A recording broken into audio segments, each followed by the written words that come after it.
Is going on, everyone's.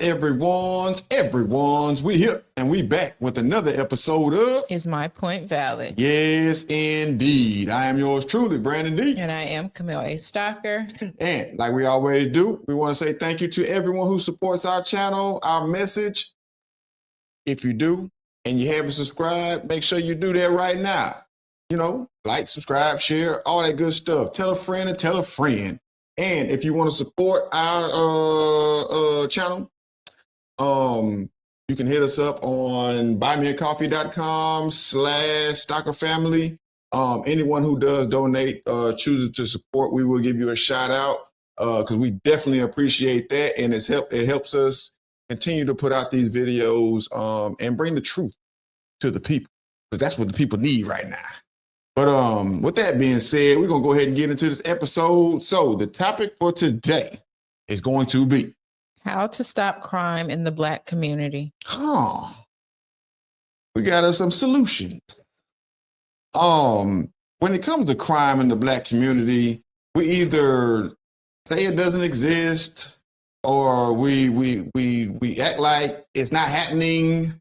But in all actuality, there are a lot of Black people killing Black people within the Black community. And it seems as though there's more Black people killing Black people than anything else. And I find it mind-boggling because we're so minute as far as the population. And it seems as though we are going above and beyond to be criminals. So we have a video today. Thomas Sowell, he's an economist. Economist. I sound like one of y'all. Now, he's an economist. He knows what he's talking about. A lot of people don't like him. Right. They don't like him because he doesn't subscribe to the whole victim mentality. He gives you actual solutions as to how you can make things happen. And that's what he's doing in this video. If you don't like it, hey, the truth hurts. And let's get into it. Ignored by those who profit from perpetual agitation. Hold up. Addressing crime in Black communities requires facing some hard truths that have been obscured or outright ignored by those who profit from perpetual agitation rather than progress. Here are 3 steps to genuinely tackle this issue, grounded not in the politics of grievance, but in the hard realities of data, history, and human behavior. First and foremost, we must acknowledge the elephant in the room. The majority of crime, especially violent crime in Black communities, is Black on Black. The narrative propagated by many, including high-profile figures like Al Sharpton, Jesse Jackson, and even athletes like LeBron James, focuses disproportionately on racial violence from outside the community. Yet, according to the FBI's Uniform Crime Reports, in 2020, approximately 90% of Black homicide victims were killed by Black offenders. In stark contrast, only about 8% of Black homicide victims were killed by white offenders.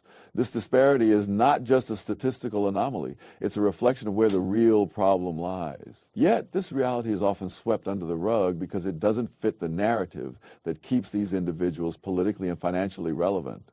Their support for movements like Black Lives Matter, which often focus on police interactions, diverts attention from the far more pervasive issue of Black-on-neck violence. This group's rhetoric might highlight a few high-profile cases, but ignores the daily bloodshed in Black neighborhoods, where young Black men are more likely to be killed by another Black individual than by any external force. The irony is rich. These leaders decry systemic racism while ignoring the system within the community that perpetuates crime.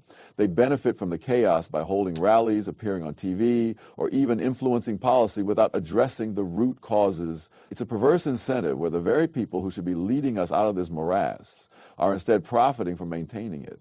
The narrative they push doesn't aim for solutions, but for sustaining a cycle where they can continue to be seen as saviors of a community they keep in crisis for their own gain.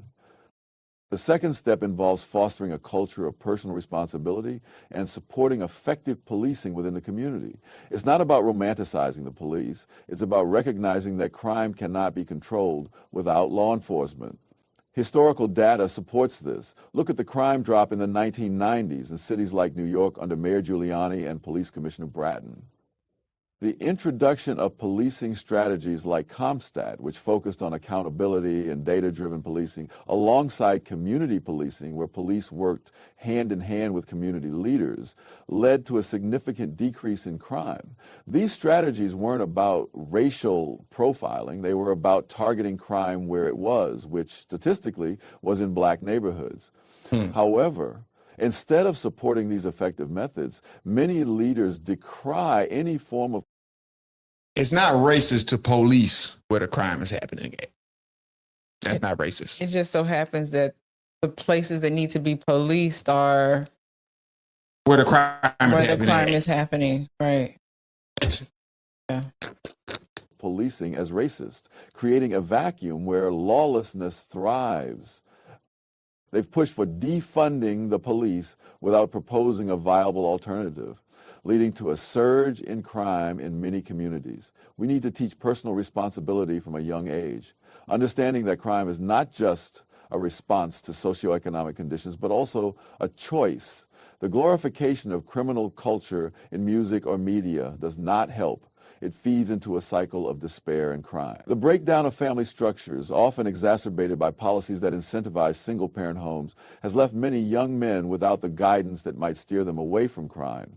The narrative of victimhood that these leaders propagate only serves to excuse rather than address this behavior, leading to a self-fulfilling prophecy of crime and incarceration. The third step is perhaps the most crucial: investing in human capital over engaging in grievance politics. Education and skills training are the bedrock of any community's upliftment. Yet we see too much emphasis on what I call the politics of grievance, blaming all problems on external forces, particularly racism, instead of addressing internal issues. Black communities need schools that teach, not indoctrinate. We need to focus on STEM, vocational training, and entrepreneurship. I think that sounds like the difference between W.E. Du Bois and my boy Booker T. Real life skills training. But, the data is clear. Communities that invest in education see crime rates fall. For example, before the expansion of welfare, Black communities had lower crime rates because there was a strong emphasis on self-improvement and education, not on dependency or victimhood. Instead of funding protests or political activism, we should be funding after-school programs, mentorship, and job training. Look at the historical success of Black communities like Harlem in the early 20th century or Black Wall Street in Tulsa. These were not built on government handouts, but on hard work, education, and business acumen.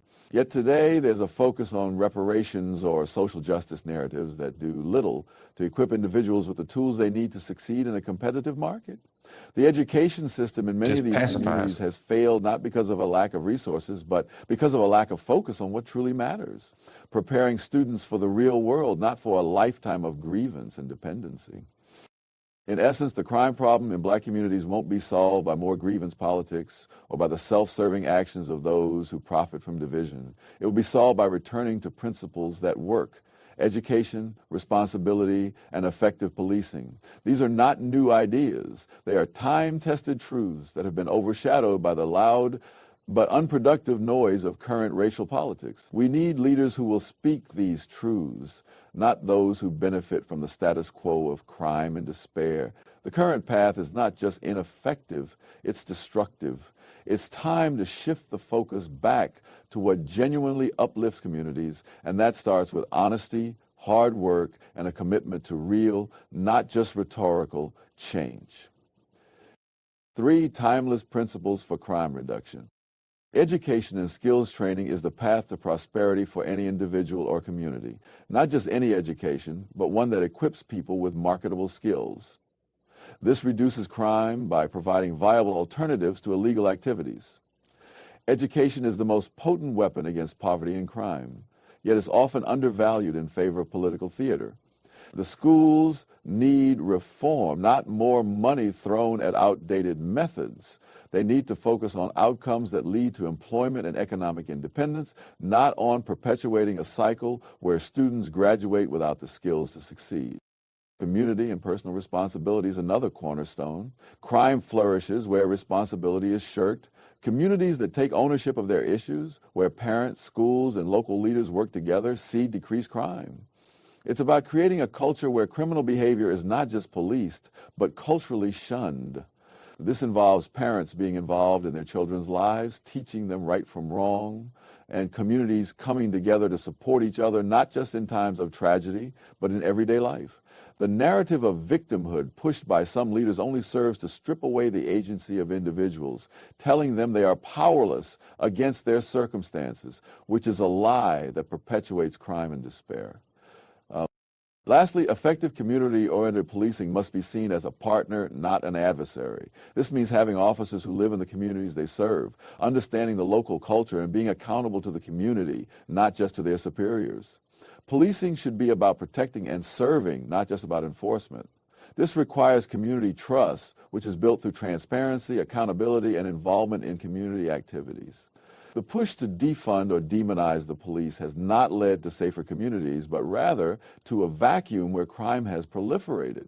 We need a return to policing that is both effective and respectful, where the community and the police work together to ensure safety for all, not just the privileged or the loudest voices. In sum, to end crime in Black communities, we need to dismantle the false narratives, invest in real solutions, and embrace principles that have historically led to prosperity and peace. This requires not just policy changes, but a cultural shift away from grievance and towards empowerment. And there you have it. There go your 3 solutions to keep this crime up out the Black community. And it seems like all of our episodes, they all tie in together. Can I say the word? Go ahead. Can I say it? Because we always say it. And you give me backlash every time I say this word because you say, I'm a Black man, I'm a Black woman. Why do you say these things? Because it's accountability. It doesn't matter our skin color. It's about what do we want out of life? What do we want to teach our children? Are we teaching them that, hey, you're just Black? The world and the world is already saying, hey, I'm tired of this Blackness. I'm Black fatigue. I'm tired of this. So what do we do to encourage one another? Accountability. Thomas Sowell is 94 years old. And he's still giving solutions to know his story and to know that he was a Marxist. He was a practicing Marxist, and to change his view of America, and then to say, this is how you can do it. And then to acknowledge that it's not police killing you every day out in the streets. It is Black on Black. I'm going to tell you this. When I go outside my door, I'm not worried about white people. I'm not worried about Asians, Mexicans, or none of that. I'm worried about these N-bombs trying to take my life for something that they don't have that they think I do. That's who I'm worried about. That's who I look out for. It's not nobody else. It's Black men, Black boys that I have to eat. No, Black women that I have to worry about. These aggressive Black women who think they can fight dudes, but as soon as you do something to them, they call the police on you. A victim. These Victimhood. are the people that we have to deal with. And so we talk about building. My goal is not to knock somebody down because you're already down, right? I already feel like you're down. But my job, or I feel like the point of this is my point valid, is to help you realize that, dang, maybe my attitude does suck. Straight up. Maybe I don't need to focus on Black. Maybe I do need to go back to school. Maybe there are more important things in more life. important things than saying reparations, social justice. Free stuff. Maybe if you focused on trying to improve yourself for the world, maybe then the world, itself for you. Man. I'm reading Booker T. Well, I read it. I finished it. I'm reading W.E.B. Du Bois' Souls of Black Folks.